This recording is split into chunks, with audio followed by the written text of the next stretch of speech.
Hello everyone, welcome to the Travel Coach, moving body, mind and spirit.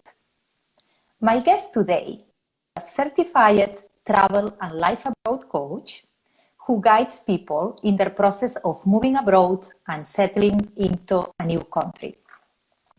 She helps her clients overcome challenges during their move so that they can fully thrive in all areas of their life while they live abroad, travel long-term or work remotely, and create a feeling of home away from home.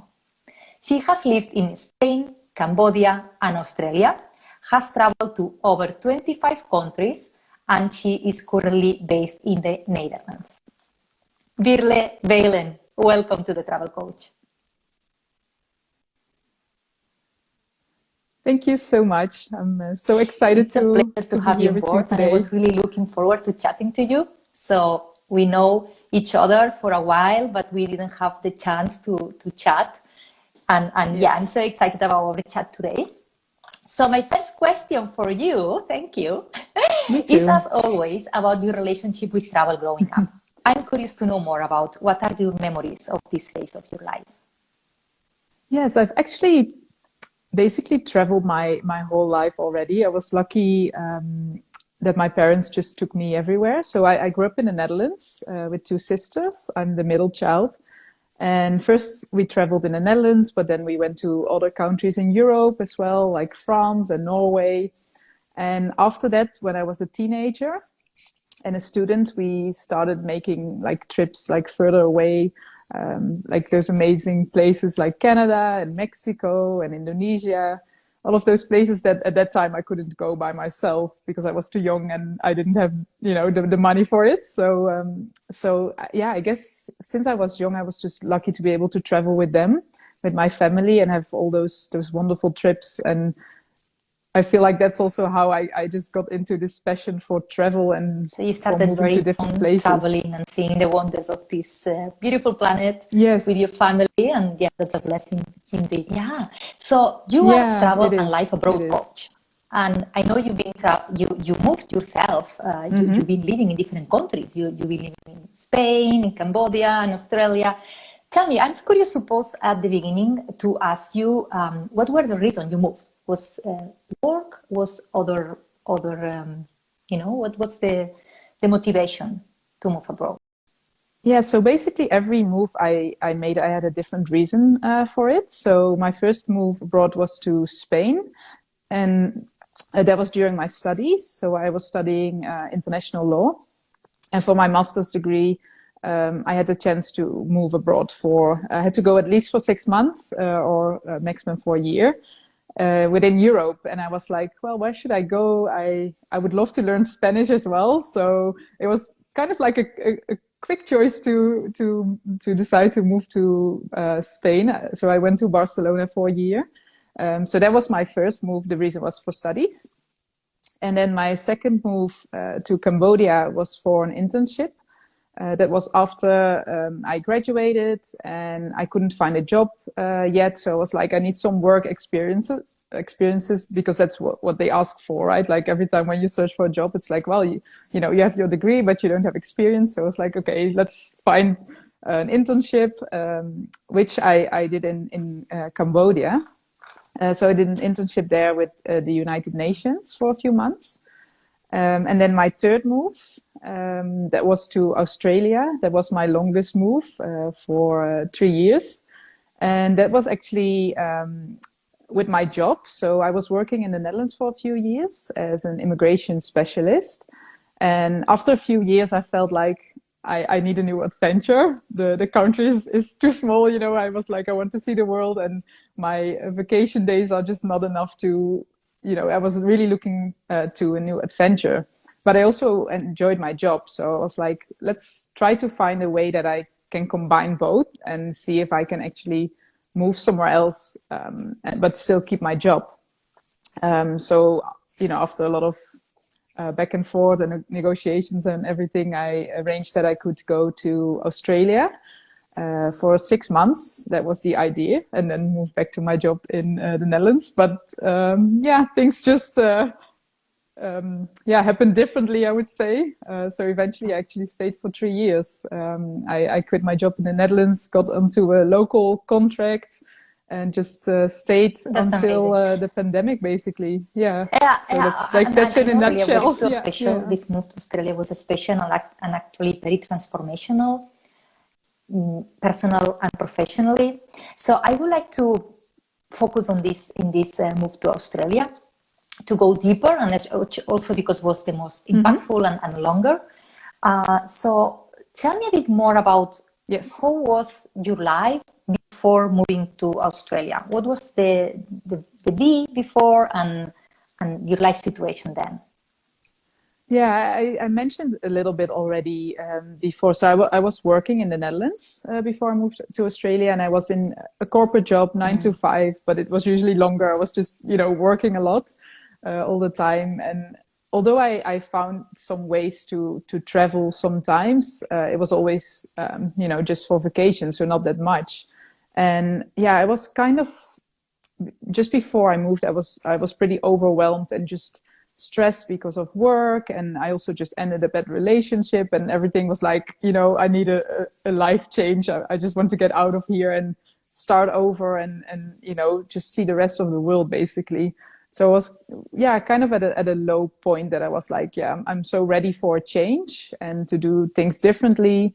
Also for my own personal growth, for my career, basically on all levels of my life.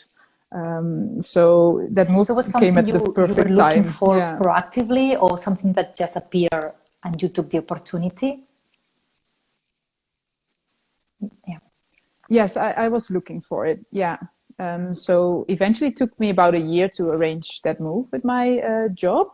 But I had some like backup plans, like, if I really can't go, should I just maybe travel by myself, or like I was already thinking about different options if it couldn't go ahead, because I was so ready for something different and just to explore more, travel more, Yeah, and I have suppose that have the a change. breakup with the Yeah. relationship was also a point, right, of decision to wanted to start fresh in another place. Yeah, exactly. Yeah. Think Yeah, people who are listening maybe can relate, like, when something like that happens, you're it like, happens okay, a I lot. need Yeah, a change, something else. If it Yes, I mean, some people just go to the hairdresser and have a they cut the different hair haircut or or put something, it blue. but I was yeah. Exactly, but I was like, no, let's just Yeah, well, and travel it's to quite the a other side of decision, the right? world. Because it's not just going to Yeah, another, yeah. like in Spain or another country here in Europe. You actually went to the other side of the world, literally, yeah? So what were, I suppose Yeah, that literally. there was Yeah. some Yes. challenges that you had to face or overcome uh, to make this decision. I don't know if your family fully supported you, if you were feeling maybe worried to miss your friends, or what were the challenges before moving? Yeah, of course, it comes with challenges. In the beginning, while I was kind of like preparing for my move, I was scared to tell everyone, because I was like, I'm sure people will be shocked. It's not just, as you mentioned, moving somewhere in Europe, like close by. It's really far.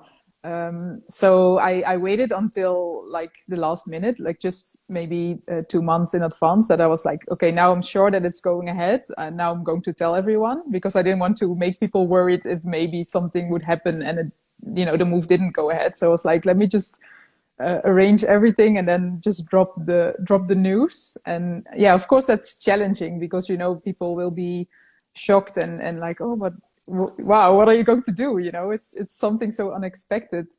But also because I was planning to just move for 6 months. When I told everyone the news, people were like excited for me as well and supportive, and they were like, well, 6 months, it's not so long, so before we know, you will be back. And at that time, of course, I also didn't know that I was going to stay for 3 years eventually. So I guess at that time, if I had known that I would be going for like such a long time, it would maybe have been different. But now it was like, oh, you know what? Time flies by so quickly. 6 months is over before you know, and then Yeah, I it will was be some back. So that was temporary, kind yeah, it of was like, something temporary in your how mind I dealt with it. that didn't feel Yeah, so exactly. Yeah, definitive, yeah, so it was maybe easier in that time. So, okay, you arrived there. yeah.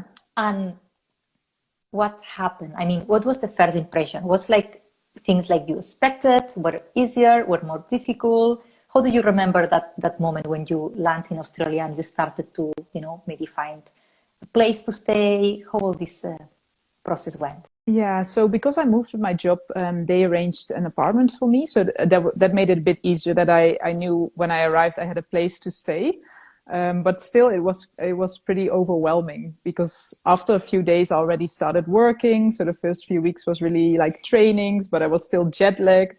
I came from winter in the Netherlands to summer in Australia, so like my body was also what's going on, So there were like a lot of changes in all different levels, and it was pretty overwhelming because I also had a demanding job, so so much to learn, and then you still feel like you're somehow in a bubble because you're adjusting and all of that with the time zones, and everything is new around you. So I feel like those first few weeks, were kind of like survival mode. You just keep on going, and you don't really realize what's going on. But that's also that after a few, I would say maybe 1 or 2 months, I started to notice like, okay, this is not good for my health. I have to slow down and actually just take it slower and not just focus on work, because I'm also, of course, I moved to Australia to experience the city and the nature and everything. And if I'm just working, then, I could have just stayed in the Netherlands, that wouldn't have made any difference.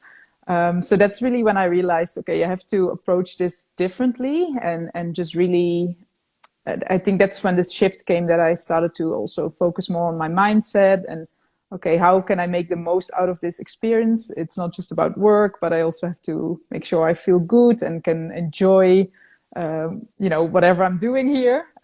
So that made a big change for me when I realized that, to really What fully was embrace the the trigger experience. to that made you make this decision? Was like you felt overwhelmed, you felt like maybe stressed out, burnt out?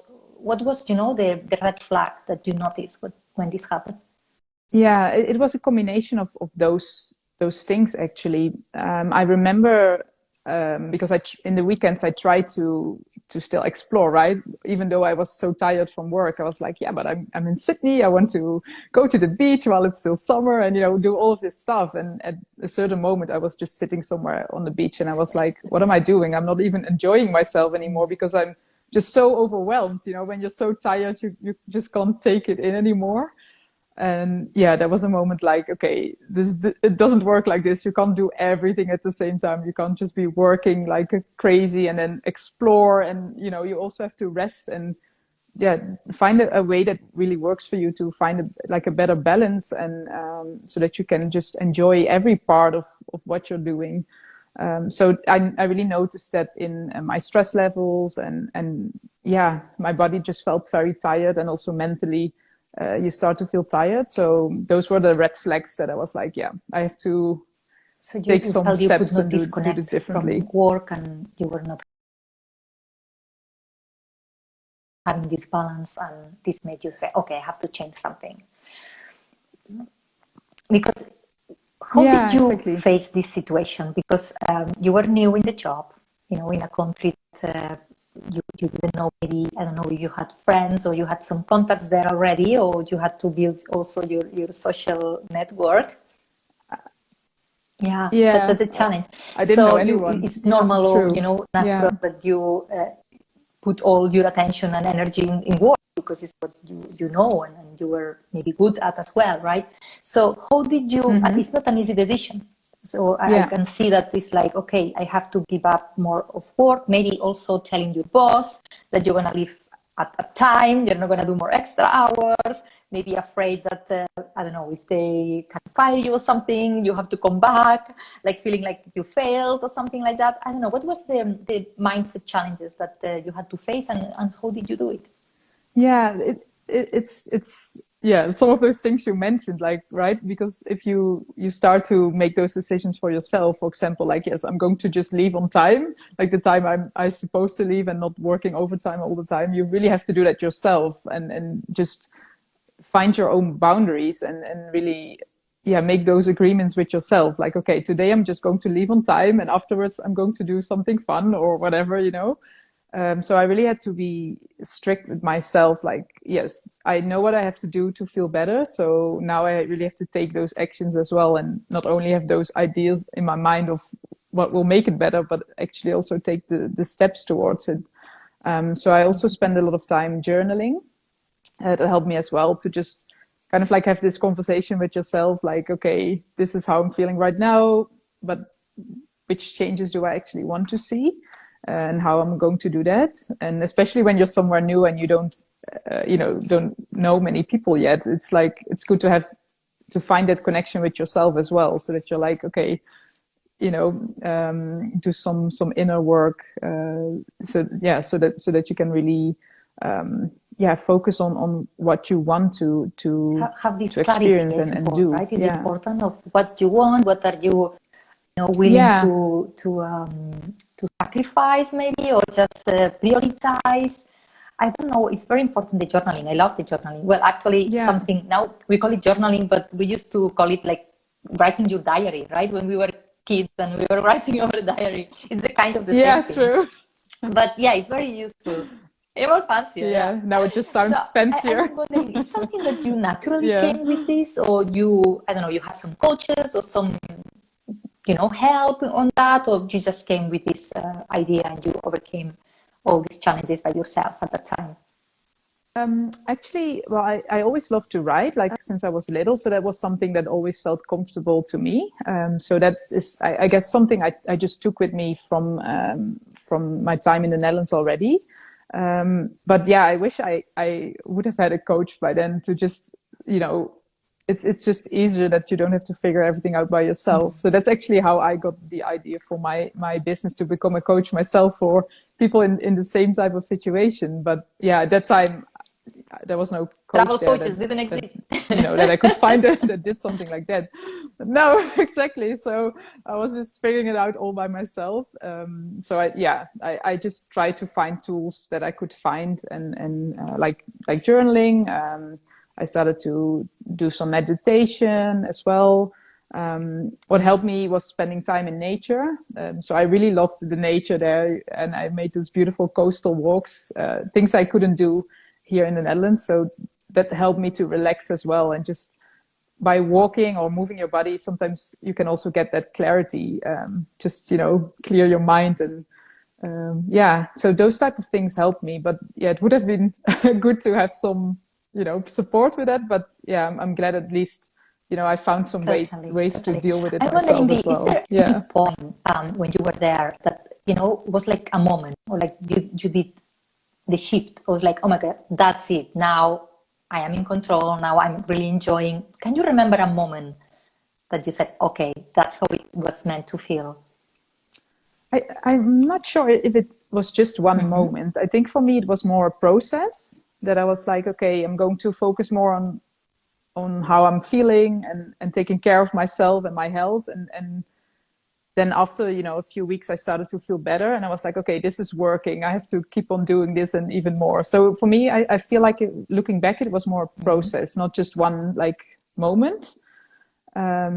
Besides what we just mentioned, like the moment that I felt like, okay, I have to do something to change. But then like taking those steps, that was a process. Yeah, that took some time. Yeah. I don't think you can just go from one moment feeling super stressed and then, have this light bulb. A little bit every day. Yeah. Now I'm fine. I guess it's a journey. Yeah, exactly. So if you have to tell me, because you said that you were connecting with nature, you were journaling, focusing on your feelings, was there also any moment that you had to push your boundaries or put you out of your comfort zone, or you kind of, push yourself, in this growing phase? Tell me some example, what you did there that actually helped with the transformation that you experienced eventually. I think basically the whole move was out of my comfort zone. I feel like, every step, just exploring a new city without getting lost and, just finding your way, but also meeting new people. Because as I mentioned, I didn't know anyone there. So trying to make new friends, it's also a scary thing. because you're like, yeah, I don't know anyone here. How am I going to do this? So all of those things were like out of my comfort zone. So I really had to find ways. For example, with meeting friends, one of the things I did was going dancing, because dancing is in my comfort zone. So that was something I used to do in the Netherlands as well, like salsa dancing. So when I was there, I was like, okay, let me just go to a party and see if I can meet some nice people. Like, people are dancing, so at least we have the same interests.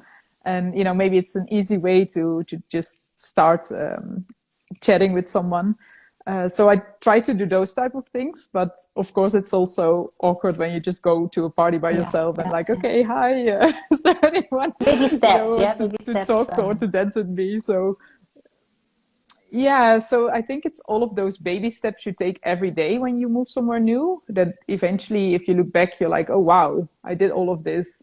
But then once you're in it, you just take it step by step, and you do so many things out of your comfort zone that it almost becomes normal to do something that scares you, if that makes sense. So the million-dollar question, what happened that you actually stayed 3 years instead of going back 6 months after? Yeah, like 6 months was just too short. I enjoyed it so much, not just being in Australia, but I also met my fiance, boyfriend at the time.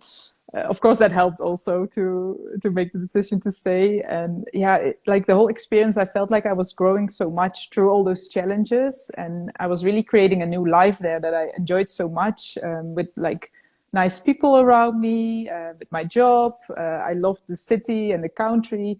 Like, everything just made sense to me there. And I was like, I don't want to move back yet after 6 months. I just felt like I just arrived, basically, because you just need some time to find your way somewhere new. So then I just started to negotiate with my job first, like if I could stay longer. But they were like, well, we actually really need you back. But then my boss in Sydney was like, well, if you want to stay, you're doing a great job, so we can use you here. So it was kind of like, between two countries, like, okay, what am I going to do now? So eventually I was like, okay, this is maybe a once in a lifetime opportunity for me. If I go back, I'm not sure if I will go again. You never know what happens. So I decided to quit my job and go on a local contract, so that I could stay with another visa and extend my stay, which was very scary because my visa just got approved like 1 week before I had to leave. So it was really like until the last moment, the question, am I going to leave or am I going to stay? I don't know what's going on. So it was stressful, but it was great that eventually I could stay. Happened in the last minute. Exactly. What do you think? I'm curious to ask you, right, as a travel coach and travel professional, that you also help other people to do this, what you just explained here. What do you think? Why do you think travel is so powerful as a catalyst for growth and transformation? Because you transform your whole life, professionally, relationships, and I can relate as well, right? For me, was not moving abroad, was like traveling, but the same as a consequence. So why do you think this is it?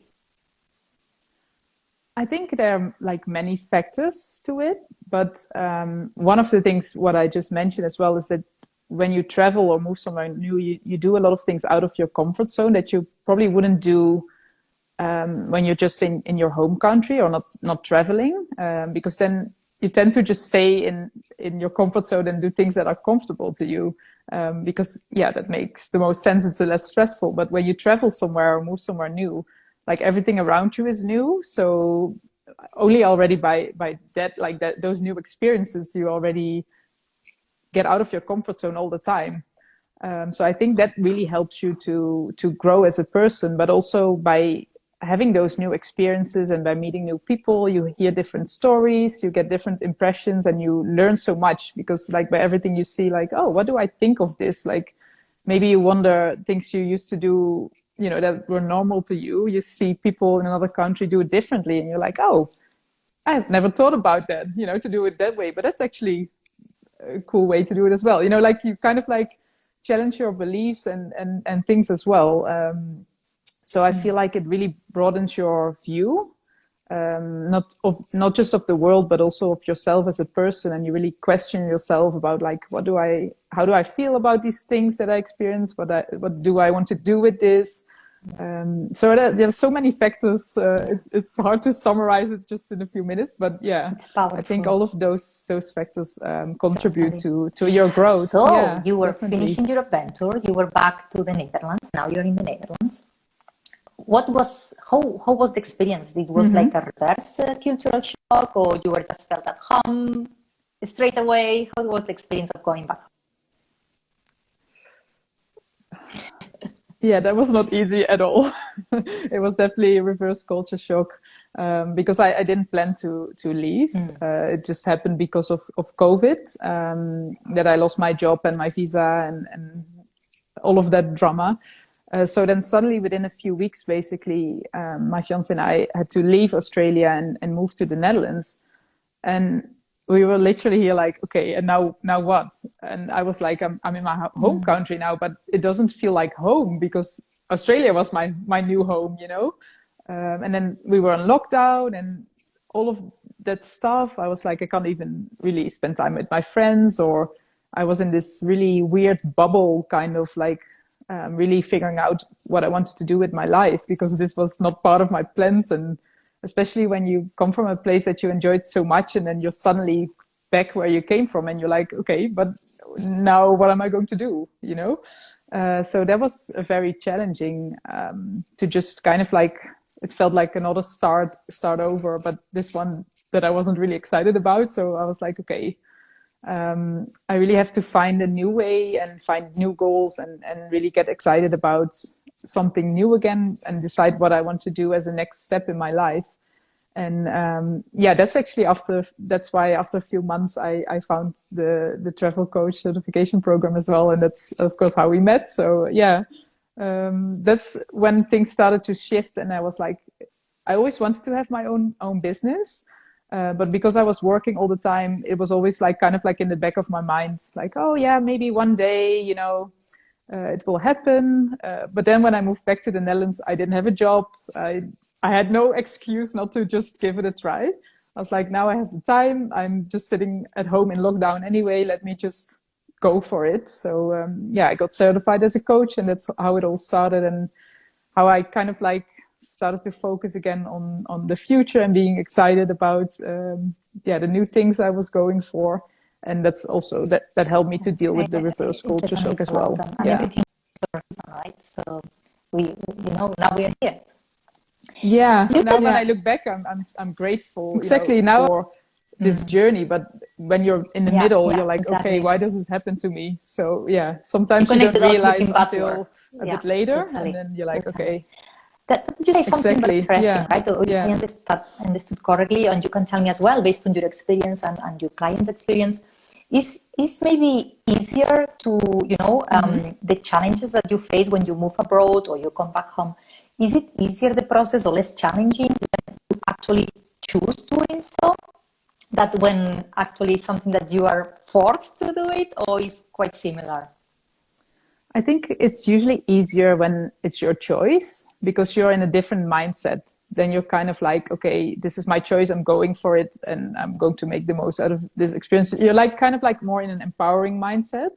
And when you feel like you're forced to go somewhere, it's like, okay, this wasn't my choice. Now what, right? Like it's a different state of mind you're in. So I would say, based on my own experiences and also what I've seen with some of my clients, it's usually much easier when it's your own choice. Yeah. We need to wrap up the interview. I would like to ask you, if anybody's listening who is now struggling with the situation, just feeling homesick or any of the challenges of moving, would you have some quick tool or piece of advice that you would like to share to help this person to feel better or overcome this situation? Yes, let me think of something quick. I would say it's very important to connect with yourself, and I feel like it's different for every person, like what the best way is to do that. So as we mentioned before, like journaling helped me, for example, or spending time in nature. So finding something like that, if you, for example, feel homesick or you're struggling, try to connect with yourself in some sort of way to calm down and to find a moment to figure out, okay, what is actually, what is my struggle and how do I find a way out of this? So whether that's through some exercise or just doing nothing and just being still and breathing, for example, it's really powerful to find out what's that way that works for you. Yeah. And of course, like in my coaching, I would really dive deeper into that and help someone find those ways. But now this is just like a quick tip in general. So yeah, have clarity about what that helps already.